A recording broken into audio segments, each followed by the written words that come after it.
غیری، میرے حضور کے لب پر انا لہا ہوگا. ون اینڈ اونلی، صرف اور صرف نبی پاک کی ذات ہے جس نے سب کے کام آنا ہے، بخشش کروانی ہے، شفاعت کروانی ہے. اب ہم پتہ نہیں کدھر ہوں گے. اے ناظم آباد والوں ذرا سوچو، میدان محشر کے کس کونے میں ہم ہوں گے؟ کتنا بڑا مجمع ہوگا، ایک سروں کا سیلاب ہوگا. کیسے ڈھونڈیں گے؟ پہلا سوال. نبی پاک کو تلاش کیسے کریں گے؟ اور دوسرا سوال، پتہ چل بھی گیا تو قریب جانے کون دے گا؟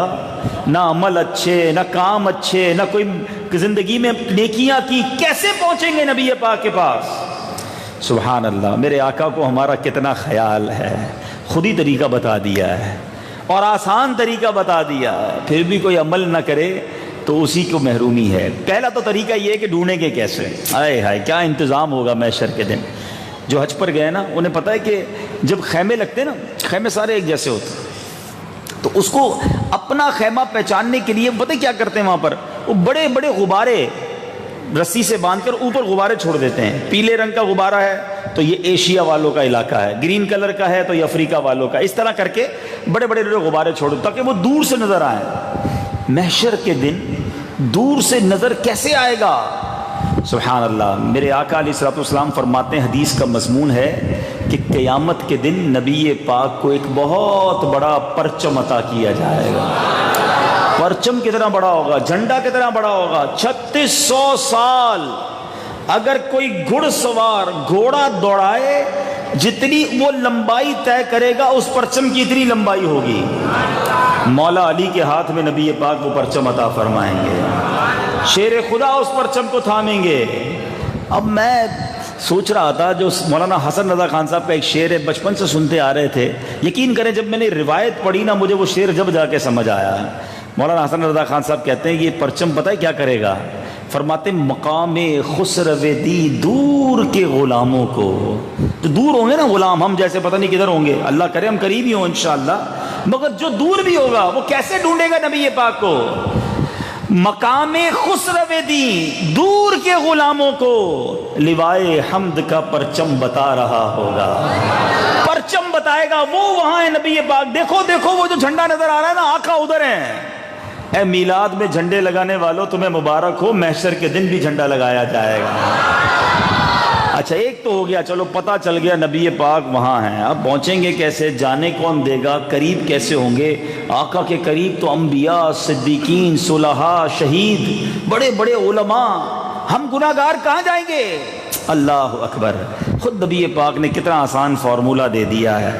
سرور کائنات فرماتے ہیں تم میں سے قیامت کے دن میرے سب سے زیادہ نزدیک وہ ہوگا جس نے دنیا میں مجھ پر سب سے زیادہ درود پاک پڑھے ہوں گے.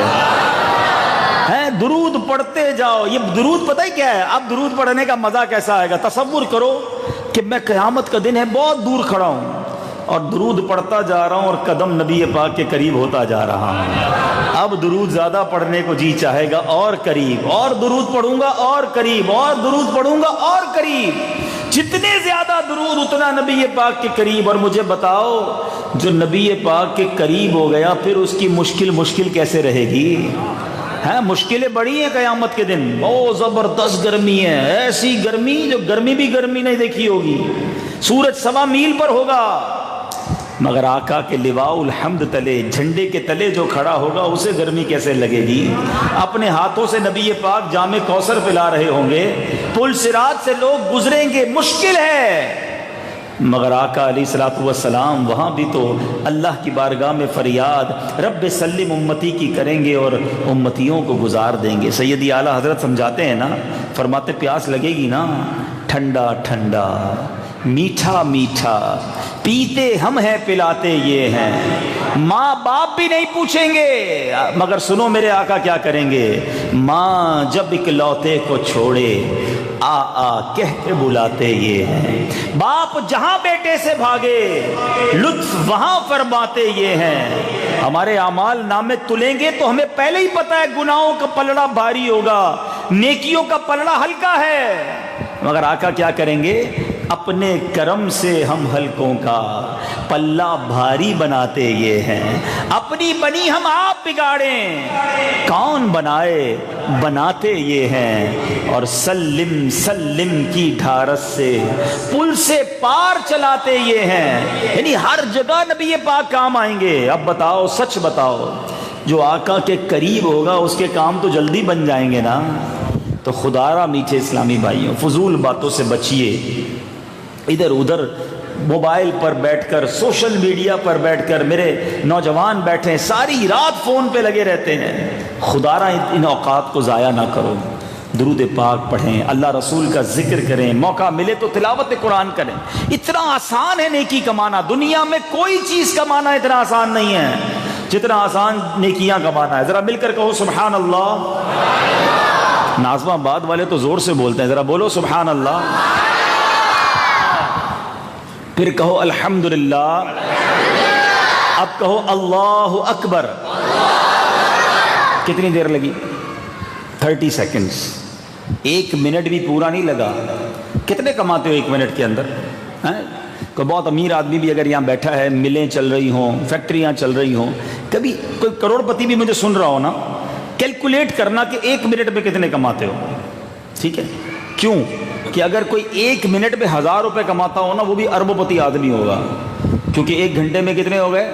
حساب آتا ہی نہیں آتا، 60,000، ٹھیک ہے؟ 10 گھنٹے میں کتنے ہو گئے؟ 6 لاکھ، 20 گھنٹے میں کتنے ہو گئے؟ 12 لاکھ، 4 گھنٹے اور 24 گھنٹے چلو کام نہیں کرتا ہوتا بندہ، 15 گھنٹے کام کرتا ہے، تو 6 اور 3 9 لاکھ، 9 لاکھ روپے جو روز کے کمائے نا، روز کے، وہ بھی 1 منٹ میں کتنے کماتا ہے؟ 1000 روپے۔ 9 لاکھ کمانے والے تو بہت تھوڑے ہیں نا دنیا میں، کیونکہ جو 9 لاکھ کماتا ہے وہ 2.25 کروڑ مہینے کے بھی کماتا ہے۔ تو اب آ جاؤ، 1000 روپے منٹ میں کمانا بہت مشکل۔ آپ کو پتا ہے آپ نے کیا کما لیا 30 سیکنڈ میں؟ میرے نبی کے سچے وعدے ہیں، جو ایک بار سبحان اللہ کہے اس کے لیے جنت میں درخت لگا دیا جاتا ہے، ایک بار الحمدللہ کہے جنت میں درخت لگا دیا جاتا ہے، ایک بار اللہ اکبر کہے جنت میں درخت لگ جاتا ہے۔ 3 درخت جنت میں لگا لیا آپ نے آدھے منٹ میں۔ میں آپ سے سوال کرتا ہوں، 1 کروڑ روپے دیتا ہوں، 1 کروڑ میں جنت کا ایک درخت خرید کے لے آئیں، ہے کوئی خرید سکتا ہے؟ دنیا کی ساری دولت جنت میں درخت نہیں دلا سکتی، مگر ایک بار سبحان اللہ کہنا جنت میں درخت دلا سکتا ہے۔ سب سے آسان کام ہے نیکی کمانا، پرابلم یہی ہے، آسان کام چھوڑ کر غلط کاموں میں لگے ہوئے ہو۔ تو خدا را ذکر کیجئے، درود پڑھیے، فضول باتوں سے اپنے آپ کو بچائیے، اور ڈھیروں نیکیاں اکٹھی کر لیجئے۔ اللہ مجھے بھی اپنے وقت کی قدر نصیب فرمائے، آپ کو بھی نصیب فرمائے۔ اب انشاءاللہ روزانہ کثرت سے درود پڑھیں گے انشاءاللہ۔ آئیے مل کر با آواز بلند درود پاک پڑھ لیں، صلو علی الحبیب۔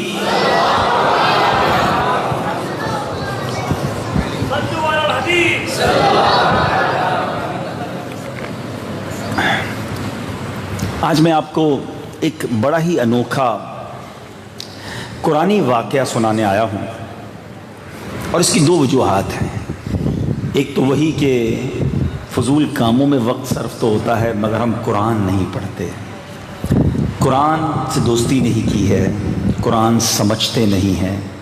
قرآن سنتے تو ہیں، کبھی کبھی تراویح میں سن لیا، قاری صاحب نے پڑھ لیا، امام صاحب نے نماز میں پڑھ دیا، قرآن میں فرمایا کیا رب نے یہ ہمیں نہیں پتا۔ اتنی دوری قرآن سے، یہ خود سوچیے کیا ہم درست کر رہے ہیں؟ ایک حدیث پاک سنو، اللہ کے حبیب فرماتے ہیں صلی اللہ تعالیٰ علیہ وسلم، وہ دل ویران ہے جس میں کچھ قرآن نہیں ہے۔ اب خود سوچو کہ میرا دل ویران ہے یا قرآن کے نور سے آباد ہے؟ کتنا یاد ہے قرآن، کتنا پڑھا قرآن، کتنا سمجھا قرآن کو۔ آج میں ایک ایسی قوم کا واقعہ سناؤں گا۔ آج کل دنیا میں لوگ یہ بات کرتے ہیں کہ یار دنیا کا سب سے خوبصورت ملک کون سا ہے، خوبصورت جگہ کون سی ہے جہاں باغ ہوں، پھل ہوں، ٹھیک ہے، اور وہاں پر جناب موسم بھی بڑا اچھا ہو۔ لوگ خرچہ کر کے، لاکھوں روپے خرچ کر کے ان ملکوں میں جاتے ہیں۔ پاکستان میں شمالی علاقہ جات میں لوگ جاتے ہیں، کیوں جاتے ہیں یار؟ پرفضا مقام دیکھیں، بڑی اچھی آب و ہوا ہے، کراچی میں ویسے ہی پولیوشن بہت ہے، وہاں جائیں گے ذرا فریش ہو جائیں گے، ٹھیک ہے نا۔ آج ایک ایسی قوم کی بات کریں گے جس کا قرآن میں ذکر ہے کہ دنیا میں اگر میں کہوں کہ سب سے خوبصورت حسین باغات، زبردست آب و ہوا، یعنی اس قوم کو اللہ نے اتنا نوازا کہ کتابوں میں لکھا کہ جب کوئی بندہ سر پر ٹوکری رکھ کر ان کے باغات میں سے گزرتا تھا نا تو پھل پکے ہوئے اس کی ٹوکری میں خود ہی گرنا شروع ہو جاتے تھے. باغات پر ایسے پھل لگے ہوئے تھے.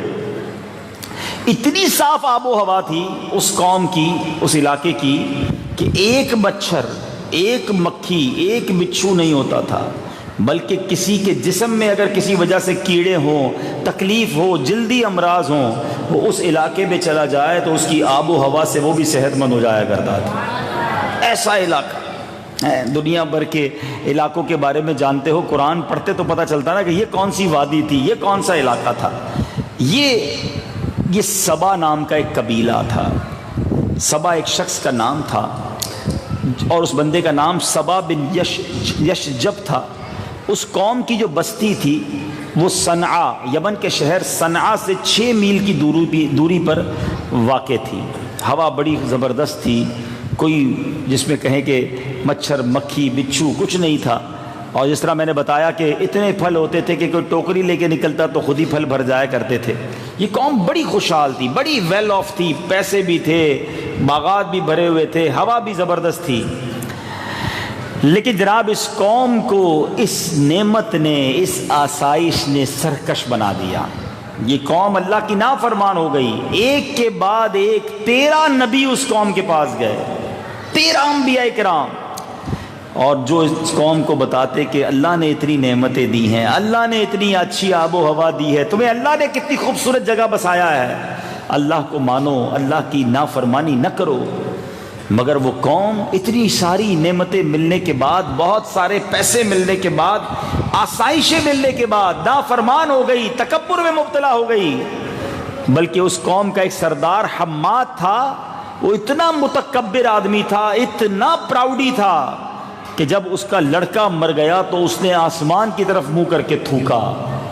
یعنی اللہ کی رضا پر راضی ہونے کی بجائے کفر کا اعلان کر دیا کہ بس اب اللہ کی نافرمانی, میں نہیں مانتا اللہ کو. معاذ اللہ, نہایت بے ادبی کی نبیوں سے, بلکہ لوگوں کو کہتا کفر کرو, جو کفر نہ کرتا اسے قتل کر ڈالتا. انبیاء کرام کی گستاخیاں کرنے لگا, بلکہ کہتا آپ لوگ اللہ کی بات کرتے ہو نا تو اللہ سے کہہ دیجئے کہ وہ اگر طاقتور ہے تو ہماری نعمتوں کو چھین لے. یہ نعمتیں ہماری ہیں, یہ ہم نے کوششیں کر کے بنائی ہیں, یہ ہمیں یہ مقام ملا ہے. اللہ سے ڈراتے ہو, اللہ سے کہو یہ نعمتیں چھین لے.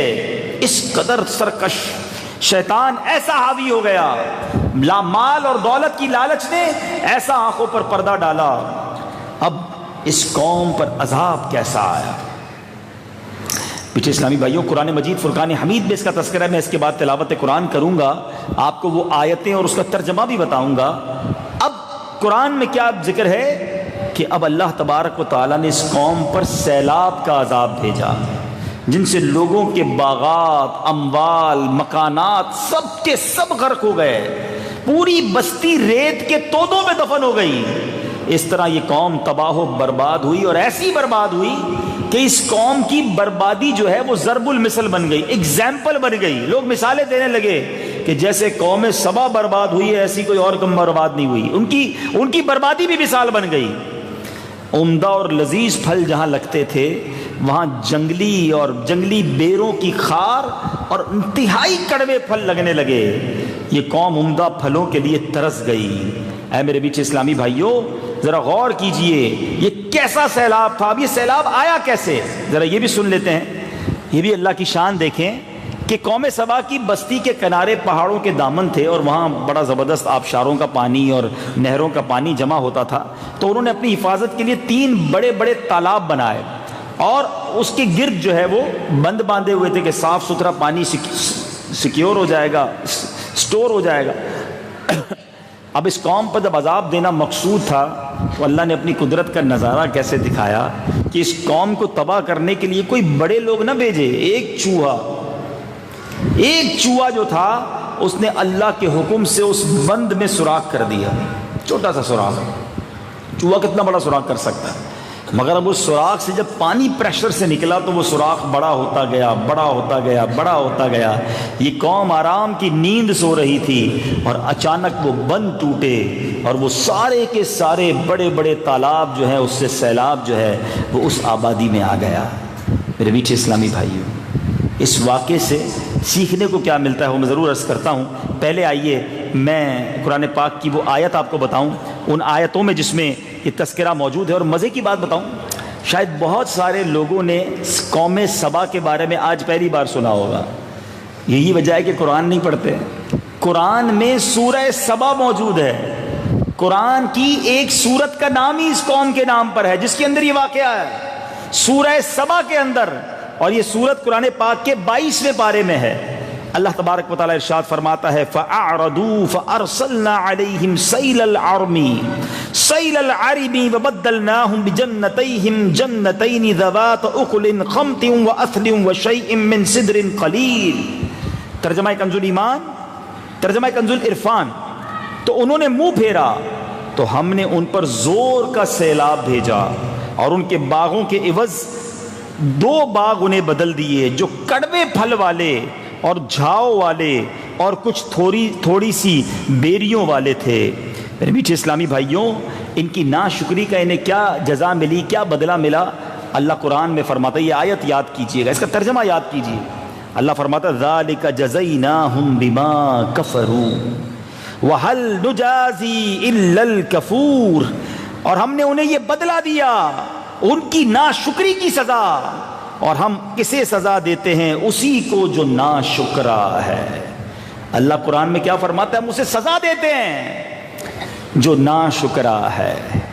اب یہاں 2-3 باتیں سیکھنی ہیں۔ پہلی بات جو قرآن کے حوالے سے، کتنی دوری ہے ہماری قرآن سے، یہ واقعہ ہم نے کیوں نہیں سنا ہوا تھا؟ قرآن میں اللہ کا کلام ہم سب کو ملا ہے نا، اور ایسے 100 سے زیادہ واقعات ہیں قرآن میں۔ آج ہمارا دوست کا پیغام مس نہیں ہوتا، گھر والوں کا پیغام ہم سے نہیں چھوٹتا، ٹیلی فون کال مس کال آئے تو فوراً فون کرتے ہیں، واٹس ایپ آ جائے تو فوراً سنتے ہیں۔ پہلے لوگ صبح اٹھ کے کلمہ پڑھتے تھے، قرآن پڑھتے تھے، آنکھیں کھلتی سیدھی نہیں ہے، موبائل ڈھونڈ رہے ہوتے ہیں کہ یار موبائل ملے، کس کا فون آیا تھا، کس کا میسج آیا، کیوں؟ کوئی ضروری پیغام مس نہ ہو جائے، دنیا والوں کا پیغام مس نہ ہو جائے، اس بات کا خیال ہے۔ 30 40 50 سال عمر ہو گئی، اللہ کا پیغام ملا ہوا ہے، وہ پڑھا ہی نہیں، اس کی کوئی فکر نہیں۔ کیا جواب دیں گے اللہ کو قیامت کے دن کہ یا اللہ نوکری کرتا تھا، کاروبار کرتا تھا، قرآن ملا تھا مگر پڑھنے کا ٹائم نہیں تھا۔ ارے علماء نے ہمارے لیے ترجمے کر دیے، تفسیریں کر دی، کتابیں لکھ دی، آسان کر دیا پڑھنا، مگر پھر بھی ہم قرآن پڑھنے کے لیے تیار نہیں ہوتے۔ نہ کریں ایسا میٹھے اسلامی بھائی۔ میں نے وہ حدیث آپ کو شروع میں سنائی تھی کہ وہ دل ویران ہے جس میں کچھ قرآن نہیں ہے۔ ویران دل لے کر قبر میں جاؤ گے، قرآن دل میں بسا کر جاؤ، یہ قبر میں جا کر بھی نور بن جائے گا۔ یہ جو موبائل فون ہمارے ساتھ ہے نا، کسی سے پوچھو بھائی آج کتنے سافٹ ویئر کھولے تھے، تو کوئی کہے گا 5-6 سافٹ ویئر تو روز ہی کھولتا ہوں، فیس بک، واٹس ایپ، پتہ نہیں کیا کیا کیا ہمارے موبائل میں لگا ہوا ہوگا۔ اچھا قرآن کب کھولا تھا؟ لاسٹ قرآن کب آن لائن کیا تھا؟ تو وہ تو رمضان میں تھوڑا سا پڑھا تھا، اور اب اگلے رمضان میں پڑھ لیں گے ہیں، باقی سب روز آن لائن، قرآن سال میں 1 بار آن لائن۔ کبھی سوچا جب قبر میں جاؤ گے تو سافٹ ویئروں کا کیا ہوگا؟ سارے سافٹ ویئر آف لائن ہو جائیں گے، قرآن قبر میں بھی آن لائن ہوگا۔ قرآن لے جاؤ نا ساتھ سینے میں بسا کے، تو خدا را قرآن پڑھیں۔ دعوت اسلامی والوں نے قرآن گھر گھر پہنچانے کا انتظام کتنا اچھا کیا ہے۔ مدرسۃ المدینہ بچوں کے الگ بنائے، بچیوں کے الگ بنائے، بڑوں کے لیے مدرسۃ المدینہ بالغان بنائے، ساری دنیا کی مسجدوں میں۔ امید ہے یہاں پر بھی یا اس علاقے میں بھی مدرسۃ المدینہ بالغان لگتا ہوگا۔ رات تھوڑی دیر تو دیجئے نا، 10-15 منٹ دیجئے، آ کر بیٹھیں اور کچھ قرآن پڑھیں، قرآن سے دور نہ رہو۔ اور پھر اب تو جب سے مفتی قاسم صاحب نے تفسیر صراط الجنان لکھ دی ہے، کتنا آسان ہو گیا ہے، اتنی آسان اردو میں ترجمہ قرآن اور تفسیر قرآن آ گئی ہے، مگر وہ بھی نہیں پڑھتے۔ اب کہتے ہوں گے یار 3-4 ہزار روپے کون خرچ کرے، بڑی مہنگی تفسیر ہے۔ تو دعوت اسلامی والے سارے بہانے ختم کر دیتے ہیں۔ ہم نے یہ پوری کتاب بغیر کسی فیس کے انٹرنیٹ پر فری رکھ دی ہے، موبائل میں ڈاؤن لوڈ کر لیں اور پڑھنا شروع کر دیں۔ اب انٹرنیٹ بھی آپ کو ہم دے دیں تو کہیں تو وہ بھی دے دیں گے بھائی، باقی چیزوں کے لیے خرچ کرتے ہو تو تفسیر تو ڈاؤن لوڈ کر لو، وہ تو پڑھ لو، تھوڑی تھوڑی پڑھیں روز کی، ایک صفحہ روز کا پڑھیں، 2-3 آیتیں روز کی پڑھیں، تاکہ روز قرآن پڑھنے والوں میں تو ہمارا نام شامل ہو جائے۔ تو ایک تو آج یہ نیت کر لیں کہ انشاءاللہ روزانہ قرآن پاک پڑھیں گے انشاءاللہ۔ مدرسۃ المدینہ بالغان یہاں بھی لگتا ہے، بتائیں گے ذمہ دار مجھے؟ جی بلال مسجد میں کس ٹائم؟ عشاء کے بعد، تو بلال مسجد قریب ہی ہوگی، وہاں جائیں، اور جہاں جہاں لگتے ہیں، اور اسلامی بھائی کو پکڑ لیں بھائی، ہمیں بھی پڑھائیں قرآن بھائی، ہمیں ہمارا تلفظ ٹھیک کر دیں، خود پڑھنا شروع کر دیں۔ تو ایک بات تو یہ ہو گئی جو مجھے آج اس واقعے کے تحت بیان کرنی تھی۔ اب اس واقعے سے سیکھنے کو کیا ملا کہ نعمتیں جب انسان کو ملتی ہیں نا تو اب ضروری یہ ہے کہ اس کا شکر ادا کیا جائے۔ آپ نے قرآن کی آیت سنی کہ ہم ناشکرے لوگوں کو عذاب دیتے ہیں۔ آج ہم میں سے بہت سارے لوگ پریشان رہتے ہیں، یار کاروبار بھی ڈاؤن ہے، گھر میں بھی ٹھیک نہیں ہے، صحت بھی ٹھیک نہیں رہتی، چیک کرو کہیں ناشکری تو نہیں کر رہے۔ ناشکری کرو گے تو مسئلے کبھی بھی حل نہیں ہوں گے، اور خراب ہوں گے، اور ورس ہوں گے، اور اللہ کی طرف سے سزا آئے گی۔ ہماری زبان پر ہر وقت شکر رہنا چاہیے۔ آپ کو پتہ ہے اللہ نے مجھے اور آپ کو کتنا نوازا ہے۔ اب ہو سکتا ہے جب میں شکر کی بات کروں تو کوئی کہے گا یار شکر کیسے ادا کریں، پریشانیاں اتنی ہیں۔ ارے اللہ کے بندو، جتنے یہاں بیٹھے نا، پیچھے تک لوگ مجھے نظر آ رہے ہیں، آپ جتنے بھی بیٹھے ہیں نا، یہ ہم سب جس طرح کی زندگی گزار رہے ہیں نا، ایسی زندگی گزارنے کے کروڑوں لوگ خواب دیکھ رہے ہیں۔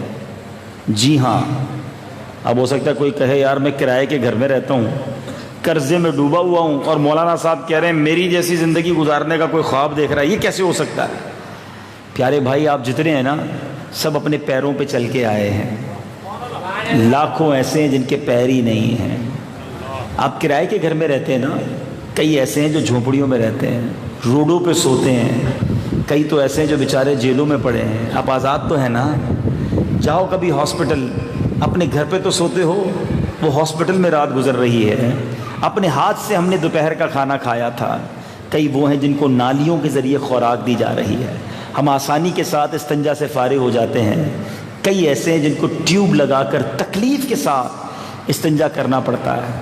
کبھی ڈائلیسس کے مریض سے ملے ہو، اسے پیشاب نہیں آتا۔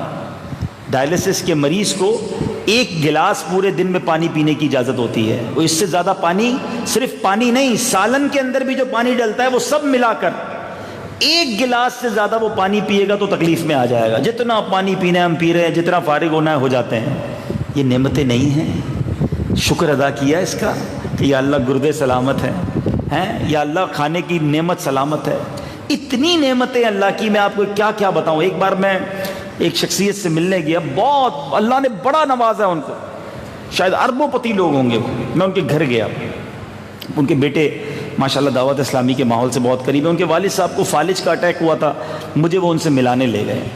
اتنا عجیب و غریب مسئلہ تھا کہ میں نے زندگی میں کبھی نہیں سنا تھا۔ ان کے والد صاحب بالکل ٹھیک تھے، بات چیت بھی کر رہے تھے، فالج اٹیک ہوا ٹھیک ہو گئے تھے، پرابلم ایک ہی بچ گیا تھا۔ کہا انہوں نے اٹیک آیا، ساری چیزیں ٹھیک ہیں، مگر دماغ کے اس حصے کو فالج نے ڈیمیج کیا ہے کہ، اب مثال دیتا ہوں، بات تھوڑی سمجھنی پڑے گی۔ یہ میرے ہاتھ میں پانی کا گلاس ہے نا، میں نے گھونٹ اندر اتارا، اگر میرا گھونٹ اندر نہ اترتا تو گھونٹ کہاں رہتا؟ منہ میں رہتا نا۔ ہمارے منہ میں جب بھی کوئی نوالا جاتا ہے نا، وہ نوالا منہ تک تو پہنچانا میرا اور آپ کا کام ہے، اب اندر جو نگلنا ہے نا، یہ دماغ جب تک آرڈر نہیں دے گا وہ نگلے گا نہیں۔ ان کے والد صاحب کا پرابلم یہ تھا کہ نوالا زبان تک وہ رکھ دیتے تھے، پانی کا گھونٹ رکھ دیتے تھے، یہ جو اندر اترنا ہے نا یہ اترتا ہی نہیں تھا، کیونکہ دماغ آرڈر نہیں دیتا تھا۔ میں حیران ہو گیا کہ روز کھاتے ہیں، روز پانی پیتے ہیں، خود ہی اندر جا رہا ہے، ہم کوئی آرڈر نہیں دے رہے، کوئی کوشش نہیں کر رہے، مگر یہ ہمارے دماغ کو اللہ نے صلاحیت دی ہے۔ ان کو ڈاکٹر نے بتایا اس کا کوئی علاج نہیں ہے، قدرتی طور پر ایک وقت آئے گا۔ سنو اللہ نے دماغ کو کیسا بنایا ہے، اگر کوئی سائنس کا اسٹوڈنٹ ہے تو میری بات جلدی سمجھے گا۔ دماغ کو اللہ نے کس کوالٹی کا بنایا ہے کہ وہ جو حصہ ڈیمیج تھا، اب ایک وقت آئے گا کہ دماغ اپنے کسی اور حصے کو آرڈر دے گا کہ اب تم یہ کام کرنا شروع کر دو۔ یقین کریں 1-2 مہینے کے بعد ان کی طبیعت ٹھیک ہو گئی، اب وہ خود ہی کھا پی رہے ہیں۔ پرسوں پھر میں ملاقات کر کے آیا، ان کے ساتھ بیٹھ کر کھانا کھایا ہے۔ فَبِأَيِّ آلَاءِ رَبِّكُمَا تُكَذِّبَانِ، سوچو اللہ کی نعمتیں، میرے اور آپ کی باڈی کے اندر جو اللہ کی نعمت ہے نا، یہ پوری فیکٹری ہے، مگر آج ناشکری ہے، آج شکوے ہیں، آج شکایات ہیں۔ تھوڑے دنوں پہلے میں نے ایک پوسٹ پڑھی، یقین کریں آنکھیں نم ہو گئیں۔ سعودی عرب میں، عرب شریف میں ایک شخص ہاسپٹل میں داخل ہوا، 78 سال عمر، 78 ایئرس کی ایج، اس کو سانس لینے میں تکلیف ہوئی۔ ہاسپٹل میں ایڈمٹ کیا اسے، اور جب ایڈمٹ کیا تو اس کو 24 گھنٹے کے لیے آکسیجن دینا پڑی۔ 24 گھنٹے آکسیجن دینے کے بعد اس کی سانس ٹھیک ہو گئی، بحال ہو گئی۔ باہر نکلا تو اس کو بل بنا کر دیا 600 ریال کا۔ کہ 600 ریال کس چیز کے؟ کہ 24 گھنٹے جو آپ کو آکسیجن دی نا، یہ اس کے پیسے ہیں۔ وہ شخص رونے لگا، ہاسپٹل میں بیٹھ کے رونے لگا۔ ڈاکٹر جمع ہو گئے، کہا کیوں رو رہے ہیں؟ اگر 600 ریال زیادہ ہیں تو ہم دے دیتے ہیں، اب ناراض نہ ہوں۔ وہ کہتے ہیں پیسے ہیں میرے پاس، 600 ریال میرے لیے کوئی چیز نہیں ہے، مگر میں یہ رو رہا ہوں کہ ایک دن آکسیجن تم نے مجھے دی تو 600 ریال لگ گئے۔ 78 سال سے اللہ مجھے آکسیجن دے رہا ہے، میں اللہ کا کتنا بڑا مقروض ہو گیا ہوں۔ کبھی سوچا آپ نے کہ میں بیان کر رہا ہوں، سانس لے رہا ہوں، آکسیجن یوز کر رہا ہوں، آپ 1 گھنٹہ پونے گھنٹے سے ادھر بیٹھے روز، تو ابھی تک آپ آکسیجن لے رہے ہیں۔ کون شکر ادا کرتا ہے؟ کس کو اللہ کی اس نعمت کا اظہار ہے؟ کبھی دیکھا ہے دمے کا مریض جس کے پھیپڑوں میں تکلیف ہو؟ دیکھا ہے وہ سانس نہیں لے پاتا، ایک ایک سانس کے لیے اسے سانس کھینچنی پڑتی ہے، لڑنا پڑتا ہے سانس کے لیے۔ آکسیجن کی نالی لگی ہوتی ہے، منہ پر آکسیجن لگا ہوا ہوتا ہے، اس کو کبھی جناب پتہ نہیں کیا ادویات دیتے ہیں، اسپرے کرنا پڑتا ہے، جب جا کے ایک سانس آتی ہے اور اس کو سکون ملتا ہے۔ ارے صبح و شام سانس لے رہے ہیں، مگر اللہ کا شکر ادا نہیں کر رہے۔ قوم سبا برباد ہو گئی، اللہ نے درخت دیے، پھل دیے، موسم دیا، صفائی دی، سب کچھ دیا، مگر وہ قوم اللہ کی نافرمان ہو گئی۔ آج اللہ نے کتنی نعمتیں دی ہیں مگر پھر بھی نافرمانی ہے، پھر بھی اللہ کو ناراض کرتے ہیں، پھر بھی شکریہ ادا نہیں کرتے رب کا۔ کہتے ہیں اللہ نے دیا ہی کیا ہے، غریب رہ گیا ہے، نوکری کرنے والا رہا میرا بھی کاروبار ہوتا، چھوٹا سا گھر ہے میرا بھی بنگلہ ہوتا، موٹر سائیکل اور بس پہ گھومتا ہوں میں بھی گاڑی والا ہوتا۔ ارے پیر ہی نہ ہوتے تو کہاں جاتے؟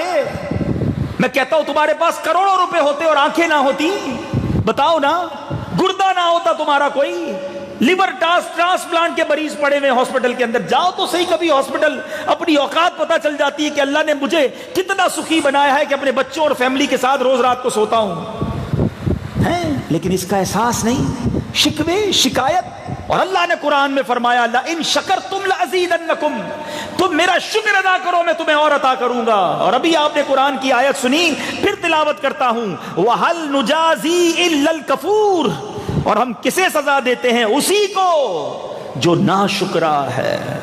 ناشکرے مت بننا، پھر سزا ملے گی، پھر مار پڑے گی، پھر تکلیف ہوگی، تم ناشکری کرتے رہو گے، تمہاری نعمتیں ضائع ہوتی چلی جائیں گی۔ یہ پھل تھے، ایسے پھل تھے کہ دنیا میں ایسے پھل نہیں تھے۔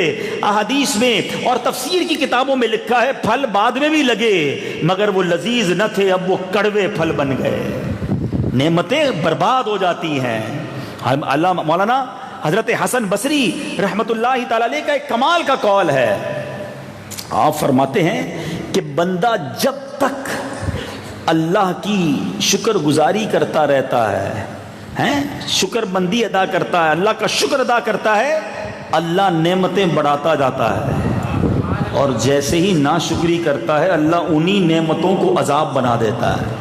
اچھا، جب میں نے روایت پڑھی تھی بہت پہلے تو میں سوچنے لگا کہ نعمت عذاب کیسے بن جاتی ہے؟ نعمت چلی جائے تو سنا ہے نعمت ہی عذاب بن گئی، پھر غور کیا تو پتا چلا کہ واقعی ایسا ہی ہے۔ اب ذرا تسلی سے سنو، بیوی تو بڑی نعمت ہے نا، بیوی شوہر کے لیے بیوی نعمت ہے، بیوی کے لیے شوہر نعمت ہے، کتنی ارمانوں سے کتنی دعاؤں سے شادی ہوتی ہے، مگر ہم نے دیکھا ہے کہ جیسے ہی کئی لوگوں کے ساتھ ایسا ہوتا ہے بیچاروں کے ساتھ کہ شادی ہوتی ہے گھر عذاب کا ٹکڑا بن جاتا ہے، روز لڑائی، روز جھگڑے، گھر میں تباہی آ جاتی ہے، بندہ کہتا ہے یہ کیا ہوا میرے ساتھ، اچھی خاصی لائف برباد ہو گئی۔ ارے بیوی تو نعمت تھی۔ اب غور کرو کہ شادی میں کیا کیا تھا، اللہ کو راضی کیا تھا یا اللہ کو ناراض کیا تھا؟ آج ہماری شادی میں سچ بتائیے نا، کون سا گناہ ہے جو نہیں ہوتا؟ ساری زندگی جو گناہ نہ کیے ہو نا وہ بھی بچا کے رکھتے شادی میں کریں گے، اچھا خود کم کرتے دوسروں سے کروا رہے ہوتے, کسی کو نچوا رہے ہوتے ہیں, کسی کو آتش بازی کی ڈیوٹی دی ہوتی ہے, کوئی جوا کھیل رہا ہوتا ہے, کوئی شراب پی رہا ہوتا ہے, ہر گدا ہر برا کام شادی میں کریں گے. اور پھر کسی بزرگ کو پکڑ کے پوچھو یار یہ کیا کر رہے ہو, آپ کے گھر میں ہو رہا ہے, تو کہتے ہیں کیا کریں جناب, بچوں کی خوشی میں کرنا پڑتا ہے. استغفر اللہ, بچوں کی خوشی میں اللہ کو ناراض, خالق کو ناراض, مخلوق کو راضی کرنے کے لیے. پھر کہتے ہیں یار شادی کے بعد لڑائی جھگڑے, بچی گھر آ گئی, طلاق ہو گئی, بچی کے یہاں بچے ہی نہیں ہو رہے, اولاد ہی نہیں ہو رہی ہے, بیماریاں نہیں چھوٹ رہی ہیں. خود سوچو نا ہونا کیا چاہیے تھا, مجھے بتاؤ نا.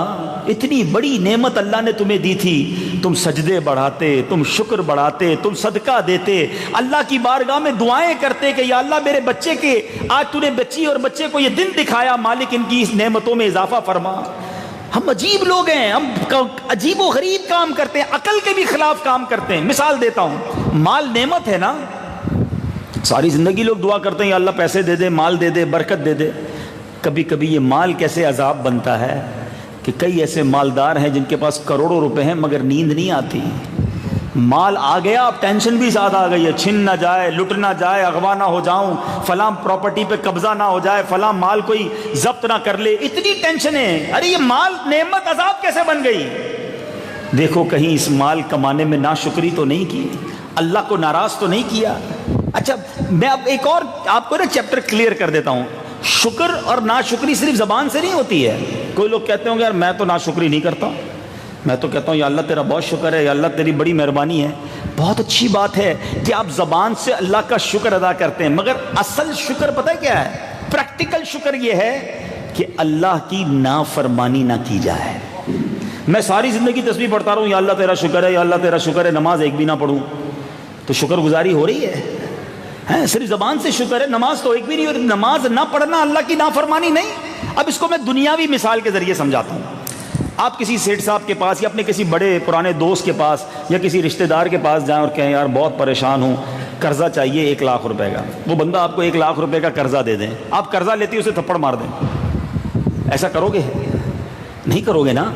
قرضہ لیتی اس کے گھر میں گندگی شروع کر دیں, گھر میں پتھراؤ شروع کر دیں, اس کی برائیاں کرنا شروع کر دیں, تو کوئی کہے گا یار کیسے نا احسان فراموش ہو, اس نے تمہارے ساتھ مہربانی کی, تم کیا کر رہے ہو؟ نہیں کرتے. نارملی ہم کیا کرتے ہیں, کوئی قرضہ دے دے, کوئی نوکری دے دے, کوئی محبت سے ہمیں کوئی مدد کر دے, سفارش کر دے, ہم اس کا شکریہ ادا کرتے ہیں, اور ساری زندگی کہتے ہیں یار یہ بندہ بڑا اچھا ہے, یہ ناراض نہیں ہونا چاہیے, اس نے میری ہیلپ کی تھی. ایسا ہی ہے نا, جو دنیا میں ہماری ہیلپ کرے ہم اس کے شکر گزار بن جاتے ہیں, اس کی باتیں مانتے ہیں, اسے ناراض نہیں کرتے. اللہ جب سے ہم پیدا ہوئے ہمیں نعمتیں دے رہا ہے, ہم پہ مہربانی کر رہا ہے, بتاؤ ہم اسے کتنا ناراض کرتے ہیں؟ نہ نماز پڑھتے ہیں, نہ سچ بولتے ہیں, نہ حلال کماتے ہیں, کتنے غلط کام کر رہے ہیں. تو یہ کیسا شکر ہے؟ یہ کتنی بڑی بے وقوفی ہے.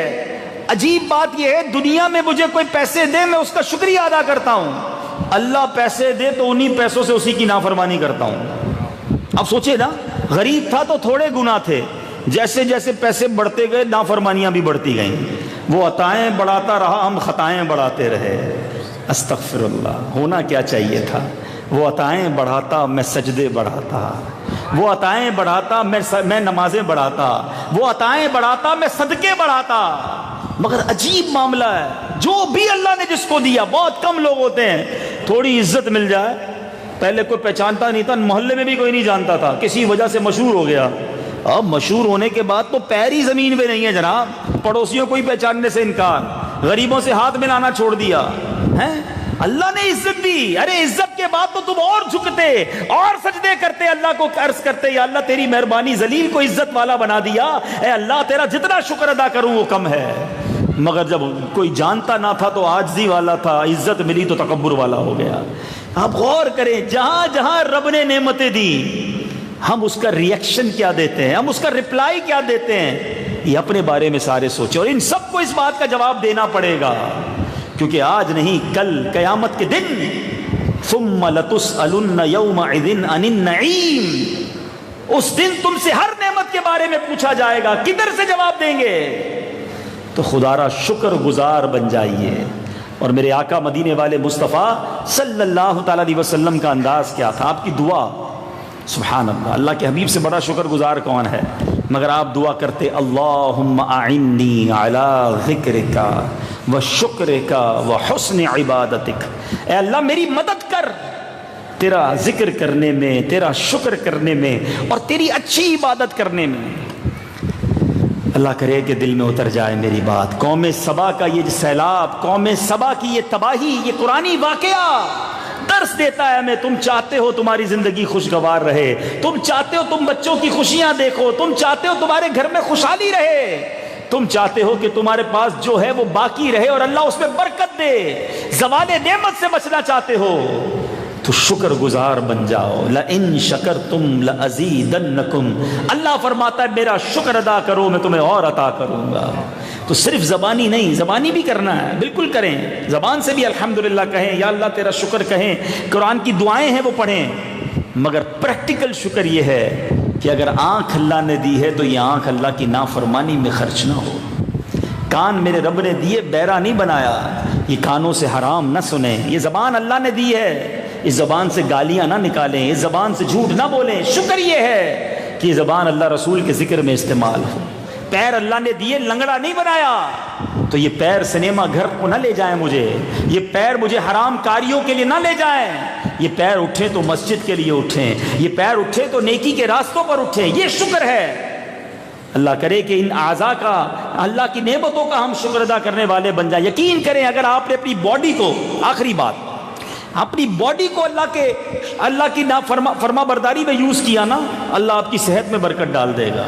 ایک بزرگ کے بارے میں آتا ہے 100 سال کے ہو گئے، آنکھیں بھی سلامت، دانت بھی ٹھیک، سماعت بھی ٹھیک، بالکل جوانوں کی طرح۔ کسی نے کہا حضرت 100 سال عمر ہو گئی، آپ کی ہر چیز پرفیکٹ ہے؟ کمال کا جواب دیا، یقین کرو یہ آج کے بیان کا یوں سمجھے نچوڑ ہے۔ وہ بزرگ پتہ کیا کہتے ہیں؟ میں نے جوانی میں اپنی ان اعضاء کو اللہ کی نافرمانی میں نہیں خرچ کیا، اللہ نے بڑھاپے میں میرے اعضاء سلامت رکھے ہیں۔ اگر آپ چاہتے ہو نا آپ کی باڈی میں صحت میں برکت آ جائے، اس باڈی کو، اپنے جسم کو، اپنی اعضاء کو اللہ کی نافرمانی سے بچانا شروع کر دو، پھر دیکھو اللہ صحت میں برکت ڈال، تمہارے چہرے پہ نور آ جائے گا۔ اگر اللہ کی فرما برداری میں زندگی گزرنا شروع ہو جائے تو الحمدللہ یہ دعوت اسلامی کے مدنی ماحول میں باتیں سکھائی جاتی ہیں۔ اللہ مجھے بھی ناشکری سے بچائے، آپ کو بھی بچائے، اپنے شکر گزار بندوں میں اللہ تعالی ہم سب کو شامل فرما لے۔ تو شکر گزاری کا، پریکٹیکل شکر کا، پورے جسم کا شکر ادا کرنا ہے تو بہترین شکر یہ ہے کہ بندہ 5 وقت نماز پڑھے۔ نیت کیجئے آج کے بعد ہماری کوئی نماز قضا نہیں ہوگی، ایسی نہیں، ایسی نیت کرو کہ ادھر سے شیطان دم دبا کے بھاگ جائے۔ زوردار نعرہ، آج کے بعد ہماری کوئی نماز قضا نہیں ہوگی، فلمیں ڈرامے نہیں دیکھیں گے، گانے باجے نہیں سنیں گے، حرام روزی کے قریب بھی نہیں جائیں گے، اور نبی پاک کی سنت کے مطابق زندگی گزاریں گے۔ تو ماشاءاللہ مدنی قافلوں میں سفر کریں گے تو اللہ نے چاہا بہت سارے ہماری جو عادتیں ہیں وہ بہتر ہو جائیں گی۔ یہاں ماشاءاللہ 3 دن کے مدنی قافلے بھی سفر کرتے ہیں۔ ماشاءاللہ بتایا گیا کہ 12 ماہ کے اسلامی بھائی بھی آئے ہوئے ہیں، 12 ماہ سفر، کتنے خوش نصیب ہیں یہ ہیں، 12 مہینے کے لیے قافلے میں سفر کرتے ہیں۔ اللہ ان کے صدقے مجھے اور آپ کو دین کا کام کرنے کا جذبہ دے۔ تو یہ بھی آئے ہوئے ہیں ماشاءاللہ، تو 12 ماہ والے مسافر ہیں، تو ہم تو کم از کم 3 دن قافلے کی تو نیت کر لینا۔ تو نیت کریں کہ اسی مہینے 3 دن مدنی قافلے میں بھی سفر کریں گے انشاءاللہ۔ آپ 3 دن، یہ بھی شکرانہ ہے، شکر کی بات ہوئی ہے نا، اللہ تو نے میرا جسم سلامت دیا، آنکھیں سلامت دی، زبان سلامت دی، پیر سلامت دیے، اے اللہ مجھے تو نے قید نہیں آزاد رکھا ہے، اس شکرانے میں 3 دن قافلے میں سفر کرتا ہوں، پھر دیکھیں انشاءاللہ اللہ اس میں اور برکت ڈال دے گا۔ تو ماشاءاللہ مدنی قافلہ کے اسلامی بھائی ہوں گے، آپ ان سے مل کر اپنی تاریخ وغیرہ، اگر کوئی تاریخ ہوتی تو میں ہاتھوں ہاتھ اعلان بھی کر دیتا، تو بہرحال تاریخ ہونی چاہیے، لیکن امید ہے کہ یہ اعلان کر دیں گے۔ تو اللہ پاک آپ سب کو، جی چلیں بھائی، 18، 19، 20 اکتوبر 3 دن کا مدنی قافلہ سفر کر رہا ہے۔ نیت کریں انشاءاللہ 3 دن مدنی قافلے میں سفر کریں گے انشاءاللہ۔ یہ ہوگا بھی جمعہ، ہفتہ، اتوار، ٹھیک ہے نا؟ میں دعا کرتا ہوں یا اللہ جو اس قافلے میں سفر کرے اسے اسی سال مدینے کی حاضری عطا فرما۔ نیت کرتے ہیں انشاءاللہ سفر کریں گے انشاءاللہ، شکرانے میں، اللہ کی نعمتوں کے شکرانے میں مدنی قافلے میں سفر کریں۔ اللہ پاک عمل کی توفیق عطا فرمائے۔ صلو علی الحبیب۔ میٹھے اسلامی بھائی الحمدللہ مسلمان ہیں، اور مسلمان کا سب سے قیمتی سرمایہ اس کا ایمان ہوا کرتا ہے۔ عموماً دنیا میں ہم اپنی قیمتی چیز کی بڑی حفاظت کرتے ہیں کہ ہم نے ایمان کی حفاظت کا بھی کوئی ذہن بنایا؟ علماء فرماتے ہیں کہ جس کو ایمان کی حفاظت کا ڈر نہیں ہوتا، اس کا ذہن نہیں ہوتا، ڈر ہے کہ مرتے وقت اس کا ایمان سلب کر لیا جاتا ہے۔ علماء فرماتے ہیں کہ ایمان کی حفاظت کا بہترین ذریعہ کسی دین کامل کے ہاتھ میں ہاتھ دے دینا ہے۔ اور الحمدللہ اس دور میں شیخ طریقت امیر اہل سنت دامت برکاتہ العالیہ غوث پاک کا مرید بناتے ہیں، اور غوث پاک شیخ عبدالقادر جیلانی رحمۃ اللہ تعالی علیہ کی کیا ہی بات ہے کہ غوث پاک فرماتے ہیں کہ میرا کوئی بھی مرید، غوث پاک فرماتے ہیں میرا کوئی بھی مرید بغیر توبہ کیے نہیں مرے گا۔ تو موقع بڑا اچھا ہے، رکن شجاع تقریبی بلدانی ہمارے درمیان موجود ہیں۔ میں ان سے عرض کرتا ہوں کہ امیر اہل سنت کے ذریعے میں قادری سلسلے میں بیعت بھی کروا دیں۔ جو اسلامی بھائی کسی اور بھی صاحب کے مرید ہیں چاہیں تو بیعت برکت حاصل کر لیں۔ جب رکن شجاع فرمائے مرید ہوتا ہوں میں، تو آپ کہیے طالب ہوتا ہوں میں۔ اس طرح سے آپ اپنے ہی پیر صاحب کے مرید رہیں گے، غوث پاک رضی اللہ تعالیٰ عنہ کے سلسلے کا اعلان بھی جاری ہو جائے گا۔ صلو علی الحبیب علی محمد صلی اللہ علیہ وسلم۔ جو اسلامی بھائی مرید ہونا چاہیں، جس طرح میں کہتا جاؤں رپیٹ کرتے جائیں۔ بسم اللہ الرحمن الرحیم، الصلاۃ والسلام علیک یا رسول اللہ وعلی آلک واصحابک یا حبیب اللہ، لا الہ الا اللہ محمد الرسول اللہ صلی اللہ تعالی علیہ وسلم۔ توبہ کرتا ہوں میں اپنے تمام پچھلے گناہوں سے، اور وعدہ کرتا ہوں میں کہ آئندہ شریعت پر چلوں گا، بد مذہبوں اور برے لوگوں کی صحبت سے بچتا رہوں گا، نماز روزے کی پابندی کرتا رہوں گا، والدین کی نافرمانی، جھوٹ، غیبت، چغلی، وعدہ خلافی، گالی گلوچ، فلمیں، ڈرامے، گانے باجے، بے پردگی وغیرہ وغیرہ گناہوں سے بچتا رہوں گا۔ اے اللہ میری اس توبہ کو قبول فرما اور مجھے میرے وعدے پر ثابت قدم رکھ۔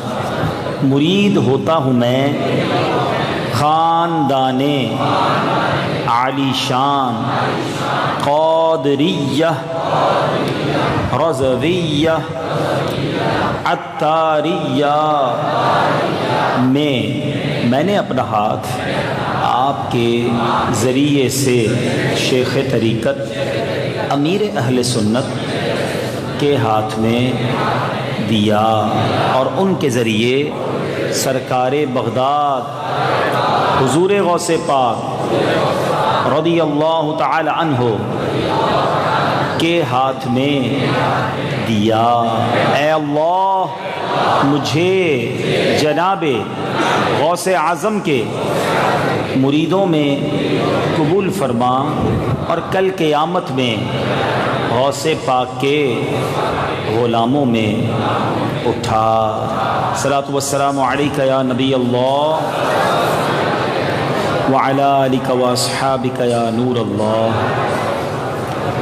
الحمد للہ رب العالمین والصلاة والسلام علی سید الانبیاء والمرسلین، یا ارحم الراحمین یا ارحم الراحمین یا ارحم الراحمین، یا ربنا یا ربنا یا ربنا یا ربنا یا ربنا یا اللہ یا رحمان یا رحیم۔ اللہم ربنا آتنا فی الدنیا حسنة وفی الآخرة حسنة وقنا عذاب النار وقنا عذاب القبر وقنا عذاب الحشر وقنا حساب المیزان۔ ربنا تقبل منا انك انت السميع العليم وتب علينا یا مولانا انك انت التواب الرحیم۔ رب کریم ہم سب کا جمع ہونا اپنی بارگاہ میں قبول فرما۔ اے رب کریم ہم سب کی بے حساب مغفرت فرما، ہمارے صغیرہ کبیرہ گناہوں کو معاف فرما۔ اے اللہ بالخصوص ہمارے والدین کی مغفرت فرما۔ پچھلے دنوں میرے والد گرامی کا انتقال ہوا، مولا ان کی بھی مغفرت فرما۔ ہماری مسجد کے خطیب و امام صاحب کے والد صاحب علامہ صاحب جن کا انتقال ہوا ہے، اللہ ان کی بھی مغفرت فرما، ان کے درجات کو بھی بلند فرما۔ ہم میں سے جن کے والدین حیات ہیں اے اللہ ان کو درازی عمر بالخیر عطا فرما، جو چلے گئے مالک ان کو کروٹ کروٹ جنت کی نعمت نصیب فرما۔ اللہم ارحمہما کما ربیانی صغیرا، اللہم ارحمہما کما ربیانی صغیرا، رب اجعلنی مقیم الصلاة ومن ذریتی ربنا وتقبل دعاء، ربنا اغفر لی ولوالدی وللمؤمنین یوم یقوم الحساب۔ اللہم اعنی علی ذکرک وشکرک وحسن عبادتک۔ اللہم ربنا هب لنا من ازواجنا وذریاتنا قرۃ اعین واجعلنا للمتقین اماما۔ یا مقلب القلوب ثبت قلبی علی دینک، یا مصرف القلوب صرف قلبی علی طاعتک۔ اے رب کریم جتنے بیمار آئے ہیں یا بیماروں کو گھر چھوڑ آئے ہیں، اے شفا دینے والے ہمارے مریضوں کو شفا عطا فرما۔ اے اللہ ہمیں بھی جب تک زندہ رکھیو صحت والی، عافیت والی، نیکیوں والی زندگی عطا فرما، اپنے در کے سوا کسی کا محتاج نہ کیجیو۔ زندگی کی آخری نماز بھی کھڑے ہو کر مسجد میں ادا کریں۔ اے اللہ جو بے روزگار ہیں انہیں حلال طیب آسان روزگار عطا فرما، روزگار والوں کے رزق حلال کاروبار میں برکتیں اور وسعتیں عطا فرما۔ اے اللہ ہمیں زوال نعمت سے بچا، عافیتوں کے پھر جانے سے بچا۔ اے اللہ اے کریم جو تو نے ہماری بات بنائی ہوئی ہے وہ بنائے رکھنا، جو عیب چھپے ہوئے ہیں چھپائے رکھنا۔ اے اللہ ہم سب کو زوال نعمت سے بچا، اپنے شکر گزار بندوں میں ہمیں شامل فرما لے۔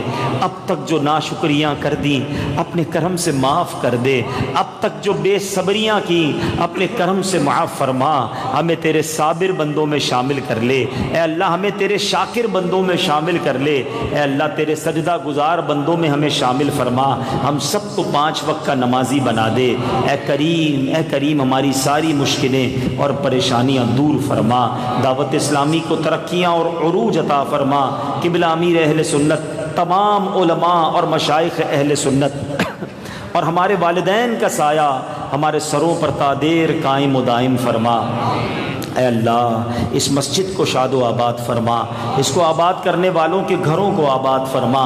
جن جن اسلامی بھائیوں نے آج کے اجتماع میں دامے درمے قدمے سخن حصہ ملایا، میرے مولا سب کا سینہ مدینہ بنا دے۔